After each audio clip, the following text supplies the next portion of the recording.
Are your weaves looking like this, but you wish that they could look like this? Hi, I'm Elizabeth with LA's Handcrafted Jewelry, and I have over 15 years of jewelry making experience.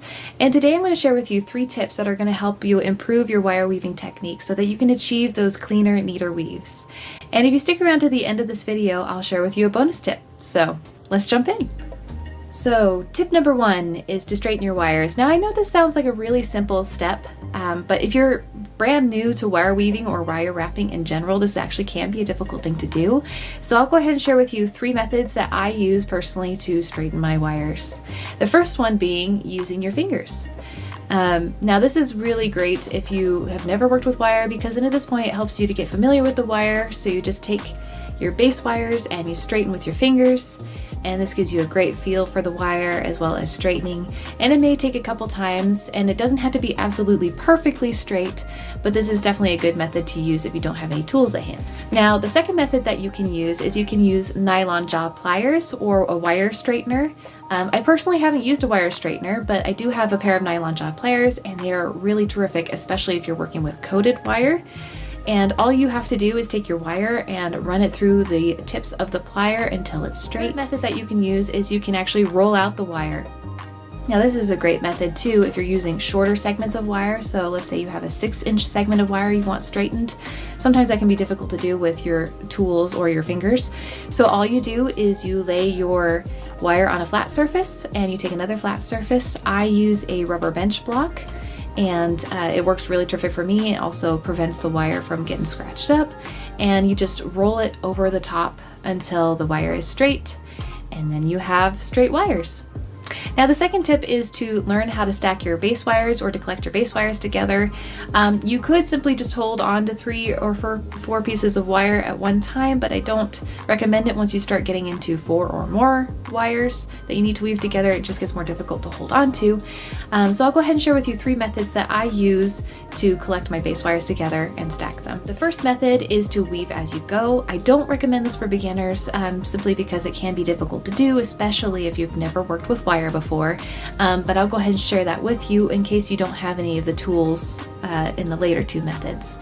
And the way that you do this is you take one base wire, wrap your weaving wire around it, put your another base wire on top of that, wrap those 2 base wires together, take another base wire, and then continue based on the pattern wrapping those base wires together until all of the base wires have been collected together, and then you are ready to continue your weave. Now the second thing that you can use is painter's tape. And if you have a painting project going on at your house, you probably have painter's tape somewhere. And the way to use your tape is to collect those base wires together that have been straightened, make sure that they're parallel and that they're even, and then wrap the base wires together with the painter's tape, and then you can start your weave. Now the third method, and my preferred method, is a spring clamp. My husband actually got me this 6-inch spring clamp from the hardware store. It works really well. Now if you have weak hands, however, this would be a difficult thing to use. It's very hard to open. So you can also use what's called a ring clamp, which is usually 2 pieces of wood or plastic that you can tighten together with a nut and bolt. And I'll leave some links in the description below to these tools that I use so that you can find them easily. It's really easy to use. You just take the clamp and you take your base wires that you've collected together, stick them in the clamp, and begin your weave. And you can take your clamp off at any point. And this also really helps with hand fatigue. So this is definitely a great method. So that brings us to tip number 3, which is tension. And tension is everything when it comes to wire weaving, and at the end of the day is going to determine how your weaves look. So I realize that it's difficult to help you visualize something that you feel, but I'm going to do my best to do that so that way you can kind of get ahead of the curve and get used to using tension. Now the first thing is you don't want to pull the wires too tight together when you are weaving. When you do this, it can cause 2 things. First of all, when you weave those base wires too tight together, they're too close, and so as you're weaving, those weaves don't sit nicely next together, and that's how you get the gaps in your weaving. The second thing that it can do is it can actually misalign and pull your base wires, and then that causes the waviness that you see in your weaving.